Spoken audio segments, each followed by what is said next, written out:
Hello ಎಲ್ಲರಿಗೂ ನಮಸ್ಕಾರ. ನನ್ನ ಕಾಲ್ಪನಿಕ ಕಥಾಲೋಕ ಯೂಟ್ಯೂಬ್ ಚಾನಲ್ಗೆ ಸ್ವಾಗತ. ಇನ್ನು ಯಾರೆಲ್ಲ ಸಬ್ಸ್ಕ್ರೈಬ್ ಆಗಿದ್ದು ಬೇಗ ಸಬ್ಸ್ಕ್ರೈಬ್ ಆಗಿ, ಹಾಗೆ ಮುಂದಿನ ಅಪ್ಡೇಟ್ಸ್ ಗಳಿಗಾಗಿ ಬೆಲ್ ಐಕಾನ್ ಅನ್ನು ಒತ್ತುವುದು ಮರೆಯದು. Hi ladies and gentlemens, attention please. Virat Simhadri ನಿಮ್ಗೆಲ್ಲ ಹಾಟ್ ನ್ಯೂಸ್ ಕೊಡ್ತಾನೆ. ಬರ್ಕೊಳ್ಳಿ ನ್ಯೂಸ್ ಬರ್ಕೊಳ್ಳಿ. It's all about Viraj marriage ಎಂದ. ಸಿರಿಗೆ ನೆತ್ತಿಗೇರಿತು. ಎಲ್ಲಿ ಎಲ್ಲರ ಮುಂದೆ ತನ್ನ ಮದ್ವೆ ಸಿರಿ ಜೊತೆಗೆ ಎಂದು ಸ್ಟೇಟ್ಮೆಂಟ್ ಕೊಡ್ತಾನೋ ಎಂದು. ಮೊದಲೇ ಅವಳು ನೆಮ್ಮದಿ ಹಾಳು ಮಾಡುವ ಹಾಗೆ ಎಲ್ಲದಕ್ಕೂ ಬೆಲೆ ಕಟ್ಬೇಕೆಂದಿದ್ದ. ಆದ್ರೆ ಆತ ಏನ್ ಹೇಳಬಹುದು ಎಂದು ಹರೀಶ್ಗೆ ಮಾತ್ರ ಗೊತ್ತಿತ್ತು. ಆತ ಸಪ್ಪೆ ಮಾರಿಯಲ್ಲಿ ಏನಿದು ಭಗವಂತ ಎನ್ನುವ ಹಾಗೆ ನಿಂತಿದ್ದ. ವಿರಾಜ್ ಅವನ ಲೈಫ್ ಪಾರ್ಟ್ನರ್ನ ಚೂಸ್ ಮಾಡಿದಾನೆ ಅಂಡ್ ಬರೋ ಶುಕ್ರವಾರವೇ ಎಂಗೇಜ್ಮೆಂಟ್ ಫಿಕ್ಸ್ ಮಾಡ್ಕೊಂಡಿದ್ದಾನೆ ಎಂದ. ಎಲ್ಲರಿಗೂ ಪರಮಾಶ್ಚರ್ಯ. ಸರ್, ಯಾವ ಹುಡುಗಿ? ದಿಢೀರ್ ಮದುವೆಗೆ ಕಾರಣ ಏನು ಸರ್? ಹುಡುಗಿ ಕೂಡ ಫ್ಯಾಷನ್ ಇಂಡಸ್ಟ್ರಿಗೆ ಸೇರಿದವರ? ಯಾವ್ದಾದ್ರು ಸಿನಿಮಾ ನಟಿನಾ ಸರ್?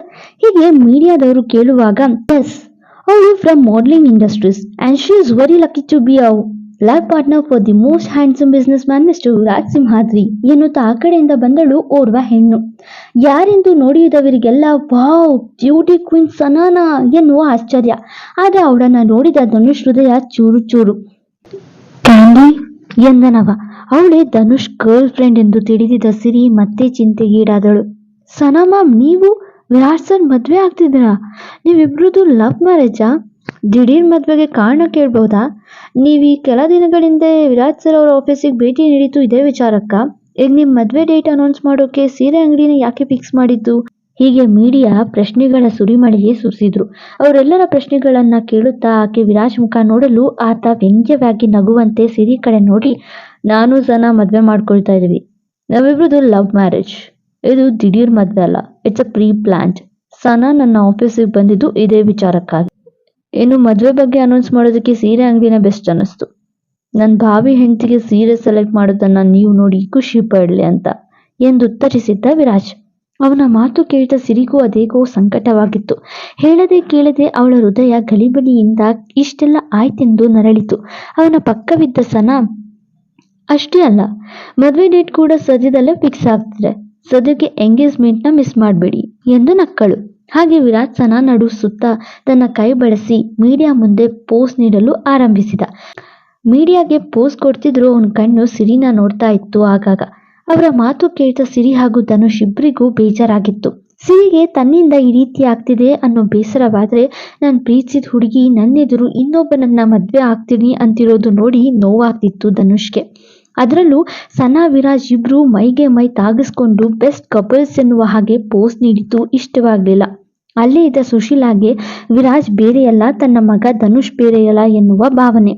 ವಿರಾಜ್ ದಾಂಪತ್ಯ ಜೀವನದ ಕಡೆಗೆ ಒಲವು ತೋರಿಸ್ತಿದ್ದಾನೆ ಎನ್ನುವ ಖುಷಿ ಇತ್ತು. ಇದು ಟಿವಿಯಲ್ಲಿ ಬರೋದು ಗಿರಿಜಾ ನೋಡ್ತಿದ್ರೆ ನಾನೇ ಒಮ್ಮೆ ಹೇಳ್ಬಿಡೋಣ ಎನಿಸಿ ಕರೆ ಮಾಡಿದ್ಲು.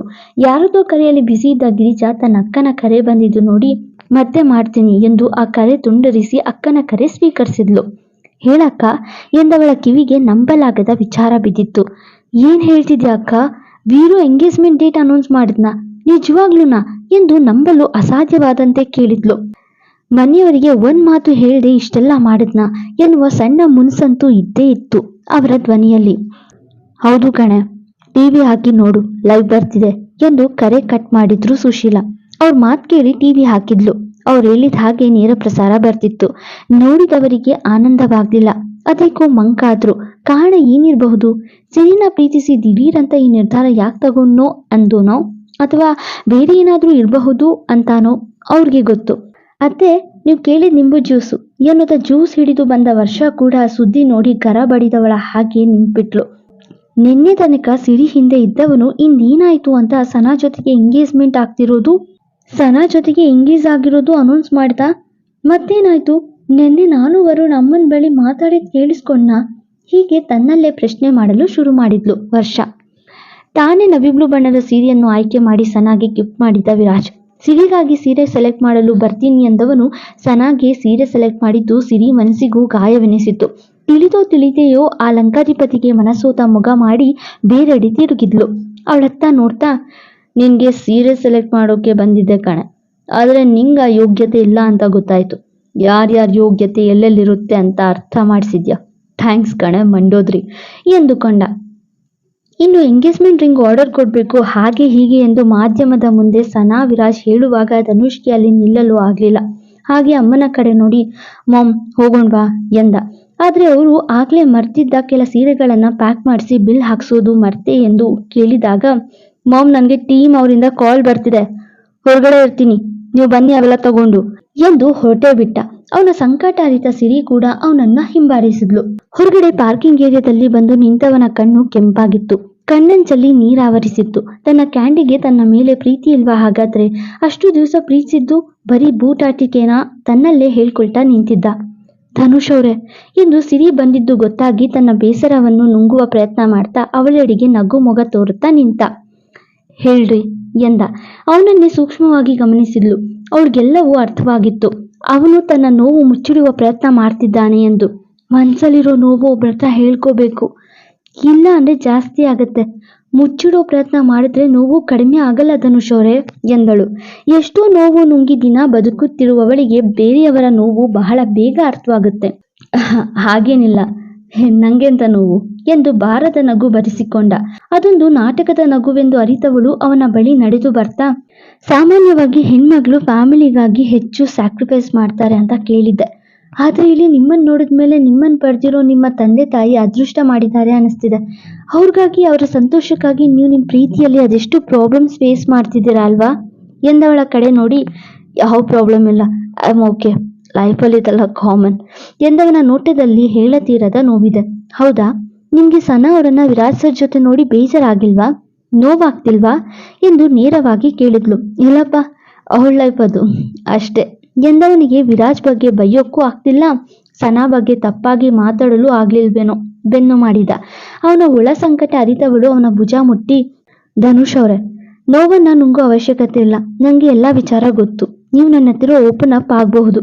ನಿಮ್ ಖುಷಿ, ಸಂಕಟ, ನೋವು ಎಲ್ಲವನ್ನು ನನ್ನ ಹತ್ರ ಹೇಳ್ಕೋಬಹುದು. ಯಾಕಂದ್ರೆ ನಾನು ನಿಮ್ಗೆ ಬೆಸ್ಟ್ ಫ್ರೆಂಡ್ ಅಲ್ವಾ ಎಂದವಳ ಕಡೆ ತಿರುಗಿ ತಕ್ಷಣ ಅವಳನ್ನ ಅಪ್ಪಿದ್ದನು ಧನುಷ್. ಆ ಅಪ್ಪುಗೆ ಕೇವಲ ಸ್ನೇಹದ ಅಪ್ಪುಗೆ, ಅದರಲ್ಲಿ ಪರಿಶುದ್ಧವಾದ ಸ್ನೇಹವಷ್ಟೇ ಇತ್ತು. ಅವನಿಗೆ ಯಾರ ಬಳಿಯಾದ್ರೂ ತನ್ನ ನೋವು ಹೇಳ್ಕೊಳ್ಬೇಕಿತ್ತು, ಯಾರ ಹೆಗ್ಲಾದ್ರೂ ಸಾಂತ್ವನಕ್ಕೆ ಬೇಕಿತ್ತು. ಅದೇ ಸಮಯದಲ್ಲಿ ಸಿರಿ ತಾನು ನಿನ್ನ ಬೆಸ್ಟ್ ಫ್ರೆಂಡ್ ಎಂದಿದ್ದು ಒಂಥರ ಧೈರ್ಯ ತಂದಂತಾಯ್ತು. ಹೀಗಾಗಿ ಏನು ಯೋಚಿಸದೆ ಅಪ್ಪಿದ್ದ ಧನುಷ್. ಸಿರಿ, ನನಗೆ ಕ್ಯಾಂಡಿ ಅಂದ್ರೆ ಪಂಚ ಪ್ರಾಣ, I love her so much ಎಂದವನ ಮಾತುಗಳೆಲ್ಲ ಸಿರಿ ಮನಸ್ಸಿಗೆ ಮುಟ್ಟುತ್ತಿತ್ತು. ಅವಳನ್ನ ಸೀರಿಯಸ್ ಆಗಿ ಲವ್ ಮಾಡ್ತಿಲ್ವೇನು, ಬಟ್ ನಾನು ಸೀರಿಯಸ್ ಆಗಿ ಲವ್ ಮಾಡಿದ್ದೀನಿ ಸಿರಿ. ಅವಳಿಲ್ಲ ಅಂದ್ರೆ ನಾನಿಲ್ಲ, ಅವಳೇ ನನ್ನ ಬದುಕು ಅಂತ ಸ್ವೀಕರಿಸಿ ತುಂಬಾ ವರ್ಷಗಳ ಕಳೆದೋಗಿದೆ. ಈಗ ಅವಳು ದಿಢೀರ್ ಅಂತ ಯಾರನ್ನೋ ಮದ್ವೆ ಆಗ್ತೀನಿ ಅಂದ್ರೆ ನಾನು ಹೇಗೆ ತಡ್ಕೊಳ್ಳಿ? ಆ ಸ್ವಾಮಿ ಹೇಳಿದ ಹಾಗೆ ನಾನು ಬ್ರಹ್ಮಚಾರಿ ಆಗ್ತೀನಿ ಅನ್ಸುತ್ತೆ. ಇವಳನ್ನ ಮದ್ವೆ ಆಗದ ನಾನು ಖಂಡಿತ ಯಾರನ್ನು ಅವಳ ಜಾಗದಲ್ಲಿ ಊಹೆ ಮಾಡ್ಕೊಳ್ಳೋದಿಲ್ಲ, ಖಂಡಿತ ಎಂದು ಬಿಗಿದಪ್ಪಿಯೇ ಹೇಳ್ತಿದ್ದ. ಅವನ ಮನಸ್ಸಿನ ಮಾತುಗಳೆಲ್ಲ ಆತ ಹೇಳ್ಕೊಳ್ಳುವಾಗ ಸಿರಿ ಗೊಂಬೆಯ ಹಾಗೆ ನಿಂತಿದ್ಲು. ಅವಳೇ ನನ್ನ ಮೊದಲನೇ ಪ್ರೀತಿ, ಅವಳೇ ನನ್ನ ಕಡೆ ಪ್ರೀತಿ ಕೂಡ.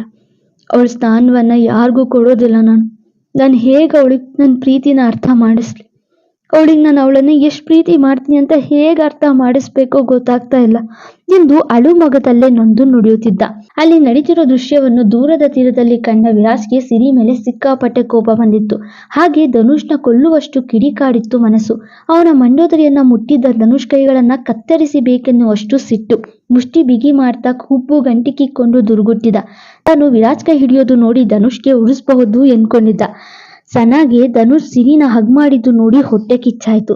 ಅದರಲ್ಲೂ ತನಗಿಂತ ಬ್ಯೂಟಿಫುಲ್ ಆಗಿರೋ ಸಿರಿ ಅವಳಿಗೆ ಹಿಡಿಸ್ಲಿಲ್ಲ. ಈ ಮಿಡಿಲ್ ಕ್ಲಾಸ್ ಇಷ್ಟೊಂದು ಮುಂದುವರಿಯುತ್ತೆ ಅನ್ಕೊಂಡಿರ್ಲಿಲ್ಲ.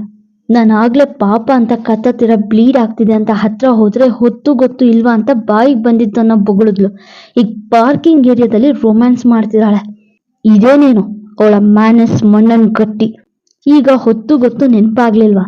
ನಂಗೊತ್ತು ನಾನು ಆಸೆ ಪಡೋದನ್ನ ದೂರ ಮಾಡೋಕೆ ವೈರಿ ಮತ್ತವರ ಫ್ಯಾಮಿಲಿ ಇರೋದು, ಅದಕ್ಕೆ ನಾನು ಮಂಡೋದ್ರಿನ ಕಿತ್ಕೊಳ್ಳೋಕ್ ಬಂದಿದ್ದಾನೆ ರಾಸ್ಕಲ್ ಎಂದುಕೊಂಡು ಹಲ್ಲು ಮಸಿಯುತ್ತಿದ್ದ ಅಲಂಕಾಧಿಪತಿ.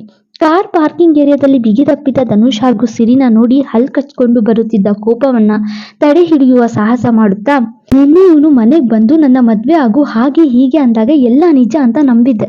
ಆದ್ರೆ ಇವನು ನೀನೇ ನನ್ನ ಲೈಫ್, ನೀನಿದ್ರೆ ನಾನು ಅಂತ ದೊಡ್ಡ ದೊಡ್ಡ ಡೈಲಾಗ್ ಹೇಳಿ ಈಗ ಇವಳ್ಯಾರ ಜೊತೆಗೂ ಹಗ್ ಮಾಡ್ತಾನೆ. ಇದೇನಾ ಇವನ ಲವ್ ಎಂದುಕೊಂಡು ಸನಾ ಕೋಪಗೊಂಡಳು. ಆದ್ರೆ ಅಲ್ಲಿ ಸಿರಿ ಮತ್ತೆ ಧನುಷ್ ಮಧ್ಯೆ ಇದ್ದದ್ದು ನಿರ್ಮಲವಾದ ಸ್ನೇಹವಷ್ಟೇ. ಈ ದೃಶ್ಯ ದೂರದಲ್ಲಿದ್ದ ಮದನ್ ಕಣ್ಣಿಗೂ ಬಿದ್ದಿತ್ತು. ಅವರಿಬ್ಬರ ಮಾತುಕತೆ, ಪ್ರೀತಿ ಪಜೀತಿ ಅರಿಯದವನು ಸಿರಿನ ಮದನ್ ಅಪ್ಪಿದ್ದು ನೋಡಿ ಹಲ್ಲು ಮಸೆದ. ಸಲುಗೆ ತೋರಿಸ್ಬೇಡ, ಎಷ್ಟು ಹೇಳಿದ್ರು ಇವಳಿಗೆ ಬುದ್ಧಿ ಇಲ್ಲ. ಇವನು ನನ್ನ ಹುಡುಗಿನ ಇಷ್ಟು ನೇರವಾಗಿ ಅಪ್ತಿಯೇನೋ, ಇನ್ನ ಮಾತ್ರ ಸುಮ್ಮನೆ ಬಿಡಲ್ಲ. ಅವಳನ್ನ ಮೆತ್ತಗ್ ಮದ್ವೆ ಮಾಡ್ಕೊಂಡು ನಿನ್ ತಲೆ ಎಗ್ಗರಿಸ್ತೀನಿ ನೋಡ್ತಿರು ಎಂದು ಗನ್ ಕೈಯಲ್ಲಿ ಹಿಡಿದು ನುಡಿದಿದ್ದ. ಕೆಲ ಕ್ಷಣಗಳು ಸಿರಿನ ಅಪ್ಪಿ ಮನಸ್ಸಲ್ಲಿದ್ದ ಮಾತುಗಳನ್ನ ಹೊರಹಾಕಿದವನ ಹೃದಯ ಕೊಂಚ ಹಗುರಾಗುತ್ತಿತ್ತು. ಅವನ ಬೆನ್ನು ಸವರುತ್ತ, ಧನುಷ್ ಅವರೇ ಸಮಾಧಾನ ಮಾಡ್ಕೊಳ್ಳಿ. ವಿರಾಟ್ ಸರ್ಗೆ ಯಾರನ್ನ ಯಾವಾಗ ಹೇಗ್ ಬ್ರೈನ್ ವಾಶ್ ಮಾಡ್ಬೇಕು ಅನ್ನೋದು ಗೊತ್ತಿದೆ. ಅದಕ್ಕೆ ಈಗ ಸಿಟ್ಟಾಗಿರೋ ನಿಮ್ಮ ಕ್ಯಾಂಡಿನ ಜೊತೆಗಿಟ್ಟು ನಿಮ್ಗೆ ಹರ್ಟ್ ಮಾಡೋ ಪ್ಲಾನ್ ಮಾಡಿರ್ತಾರೆ ಅಷ್ಟೇ. ಆದ್ರೆ ಅವರಿಬ್ರಿಗೂ ಒಬ್ರನ್ನೊಬ್ರು ಮದ್ವೆ ಆಗೋ ಆಲೋಚನೆ ಖಂಡಿತ ಇರಲ್ಲ. ನೀವು ಕ್ಯಾಂಡಿ ಬಳಿ ಬೇಕಿದ್ರೆ ಮಾತಾಡಿ ನೋಡಿ, ನಿಮ್ಗೆ ಎಲ್ಲ ಅರ್ಥವಾಗುತ್ತೆ. ವಿರಾಟ್ ಸರ್ಗೆ ನೀವು ನನ್ನ ಮದ್ವೆ ಆಗ್ತಿರೋದು ಅಸಮಾಧಾನ ಇದೆ ಅಲ್ವಾ, ಅದಕ್ಕೆ ಈ ಸಣ್ಣ ಪ್ಲಾನ್ ಮಾಡಿದ್ದಾರೆ. ನೀವು ಯೋಚನೆ ಮಾಡ್ಬಿಡಿ. ನಾನು ನಿಮ್ ಸನ ಹತ್ರ ಮಾತಾಡ್ತೀನಿ. ನೀವು ಅವರನ್ನ ಎಷ್ಟು ಪ್ರೀತಿ ಮಾಡ್ತೀರಂತ ಅರ್ಥ ಮಾಡಿಸ್ತೀನಿ.